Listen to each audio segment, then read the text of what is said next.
À 36 ans, j'ai découvert que j'avais été adopté après avoir trouvé une lettre de ma mère biologique, alors j'ai décidé de la retrouver.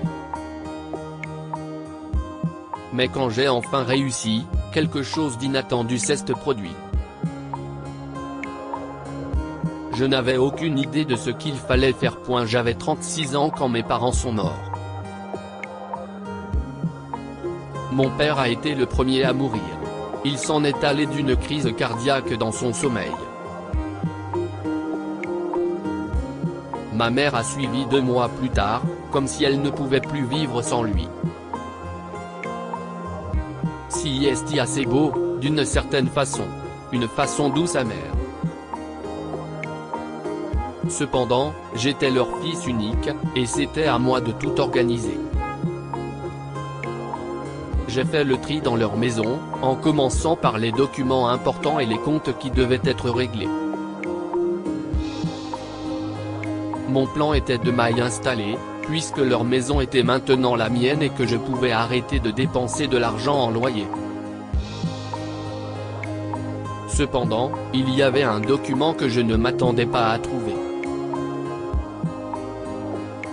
Une étrange lettre qui m'était adressée se trouvait dans une boîte dans le placard de mes parents, ainsi que des documents bizarres, et je n'avais jamais vu ces papiers de ma vie. C'étaient des papiers d'adoption. Imaginez mon choc. J'avais 36 ans et je venais d'apprendre par hasard que j'avais été adopté. Mes parents n'ont évidemment jamais voulu me le dire, sinon ils l'auraient fait de leur vivant. Je veux dire, ils ne m'ont pas fait sentir comme autre chose que leur fils, mais ça aurait été bien de savoir. J'aurais pu leur poser toutes les questions qui me traversaient l'esprit. Hélas, je n'ai pas pu, alors j'ai dû fouiller dans des documents, pour essayer de comprendre. L'adoption a eu lieu à San Antonio, au Texas, où nous vivions. J'étais maintenant à Hartford, dans le Connecticut, car mon père avait trouvé un emploi ici il y a de nombreuses années, et j'y suis retourné après avoir obtenu mon diplôme à l'université de New York. C'était une adoption secrète, apparemment, mes parents n'ont jamais rencontré ma mère biologique, qui m'a écrit une lettre. Dans les papiers, elle explique qu'elle avait 18 ans et qu'elle n'avait ni famille, ni soutien, ni rien d'autre à m'offrir. Par conséquent, l'adoption semblait être le meilleur choix. Je pouvais la comprendre, même si je me doutais que mes sentiments sur le sujet allaient évoluer avec le temps. J'étais surtout insensible, lisant tout et essayant d'en savoir plus. Elle s'appelait Elena, et elle voulait que je sache qu'elle m'aimait beaucoup.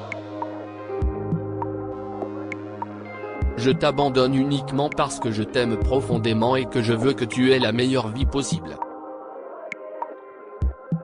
J'espère que si est la bonne décision. Avec tout mon amour, maman. J'ai lu les derniers mots de sa lettre et je me suis émerveillé. Je n'arrivais pas à y croire et j'ai ressenti un pincement au cœur à l'idée que mes parents ne m'en aient pas parlé. Mais que pouvais-je faire maintenant? J'ai retourné le morceau de papier et j'ai trouvé son nom complet et son adresse à San Antonio. Donc, je pouvais essayer de la retrouver si je le voulais. Cependant, est-ce que je le voulais? Peut-être pas.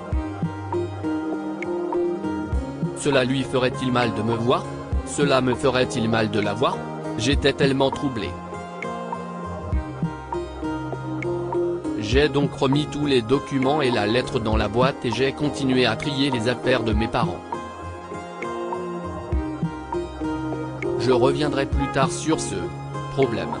Cela a pris quelques mois, mais j'ai finalement cédé et décidé d'acheter un billet d'avion pour San Antonio. Je l'avais déjà trouvée sur les médias sociaux et je savais précisément où elle travaillait.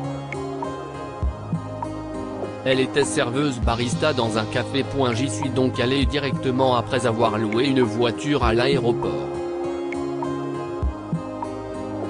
Je me suis approché du comptoir, mais une jeune fille enregistrait les clients. Je ne pouvais voir personne d'autre. Était-elle en congé ce jour-là? Je n'avais aucune idée, alors j'ai demandé un café et un muffin, j'ai payé et je me suis assis à une table au hasard.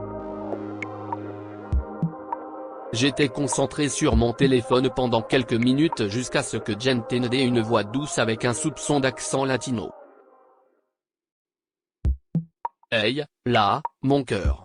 Voici ta commande, a-t-elle chanté, et mon cœur s'est arrêté quand j'ai levé les yeux. Je l'ai reconnu immédiatement. Nous avions les mêmes yeux et le même nez. Merci, ai-je répondu, en espérant que ma voix ne tremble pas. Elle m'a dit de m'amuser et est retournée travailler. J'ai siroté et mangé mon muffin, sans vraiment goûter quoi que ce soit.